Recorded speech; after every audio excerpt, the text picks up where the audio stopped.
Hi, my name is Rick Rummel. I'm the Senior Sales Manager in the Americas for BLH Nobel. I'm here with my good friend and colleague, Darryl Peterson, in Wendell, North Carolina. Darryl works for Micro Measurements. As mentioned, I work for BLH Nobel. We're both under the same building, or some people would say umbrella, here in wonderful Wendell, North Carolina. Yeah, so Rick, tell me what you're holding. What is that? Well, this is our KISS beam. It's a patent design. It's been around for approximately 60 years. We have hundreds of thousands of these installed in various applications, primarily in process weighing, under tanks and vessels, in the chemical segment, food and beverage, pharmaceutical, biopharma, life science, etc. We have a mean time before failure of over 50 years on this product. Wow.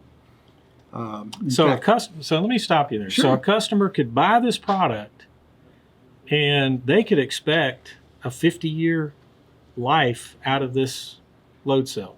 That's correct, Darryl. Wow. Yeah. And actually, we can even put a double bridge in here. So that way, for critical applications, should it ever fail after 50 years, the other bridge would kick in and maybe even get 100 years out of this. Wow, that is incredible. We have a pharmaceutical company up in New Hampshire that has approximately 500 of these installed underneath their tanks and vessels, along with 125 instruments. They've installed for close to 20 years now, and they've only had one failure on the KISS product. Wow, that is fantastic. Now, what about capacity? Roughly speaking, like what are ranges for capacity of this type of design? Anywhere from a half a kilonewton up to hundreds of thousands of pounds. Wow. And everything in between.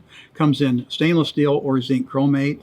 Obviously, this is just a beam, but we also put this in a weigh module to be mounted underneath a tank or vessel.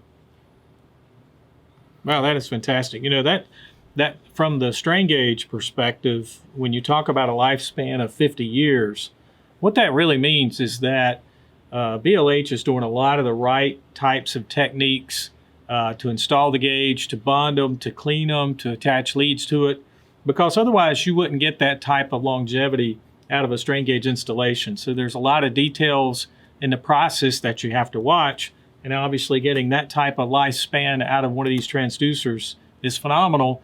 And it means that we're paying a lot of close attention to the details of getting the strain gauges installed properly. Absolutely. This comes from our facility in Karlskoga, Sweden. And as you know, the Swedish workmanship is some of the best in the world. Cool. Fantastic. All right. Thanks for listening.